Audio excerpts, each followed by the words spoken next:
Hello, this is Martin Edmondson, the founder of Reflections and the creative director on Driver San Francisco. I'm going to give you a quick walkthrough, a special E3 build of the game here. And what we've done with Driver San Francisco is very much go back to the roots of what made the original Driver game such a unique experience. We're going to get straight into a car chase between John Tanner and Jericho, two key characters that we've brought back from earlier in Driver's history.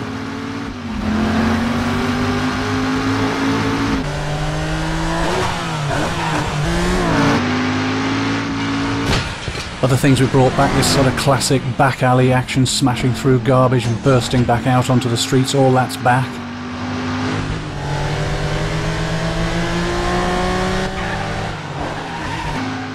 You can see the handling here. We've really worked hard to bring this back, that classic feeling of the handling.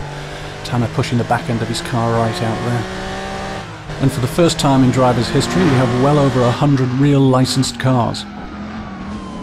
Using the in-car view here, it's one of the classic views used in many of the 70s car chases like Bullet and French Connection that inspired the original Driver game.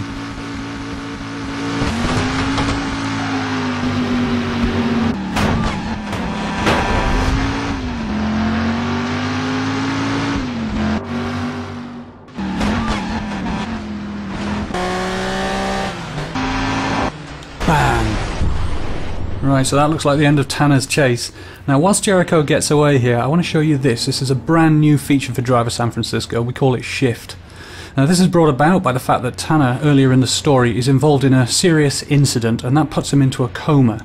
And Tanner is completely unaware of the fact that he's in a coma. He thinks he got a lucky escape and ends up with this amazing new ability. And as you can see, Tanner feels like he's looking down on the world like this. He can see and identify lots of cars in the world. And he can shift instantaneously into a vehicle. Anytime you change your mind, you can shift into another vehicle. And you can also have some fun with this. So if I want to change direction, for example, immediately without having to turn around, I just shift into a car coming in the opposite direction, like so. And this is something that upgrades throughout the game, so we can pull higher, reveal more of the city, and still see all the cars driving around. But shift is a limited ability. It has to be charged. And ultimately it upgrades to reveal the whole city in its entirety. Now, as you can see, this is a massive area. It's 208 miles of road, and that makes it one of the biggest open city driving environments in any video game.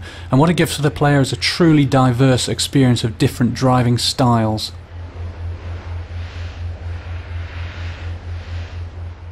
Let's look at how shift can really transform the gameplay for the player. We're going to shift in lower here down the south end of the city, see what's going on here. And we can find two cops here. They're both chasing after this Mustang, the Shelby Mustang. Now, to acquire a mission in Driver, you just shift straight into the vehicle, and we're now playing the part of this cop, trying to take down the getaway. Now, the shift is also upgraded in functionality as well. We have a new ability here, a rapid shift, so we can shift further forward, keep us in the action.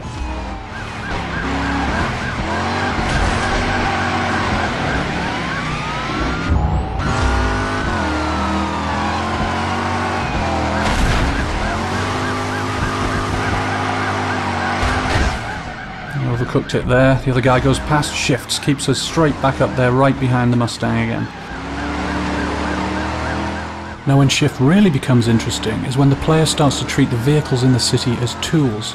So we're going to use shift now to see if we can end this chase for good.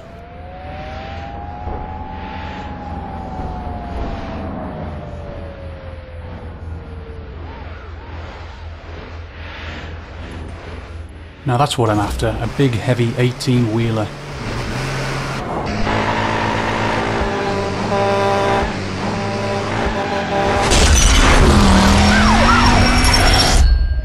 Well, thank you for watching, and I hope you enjoyed this very early preview of Driver San Francisco.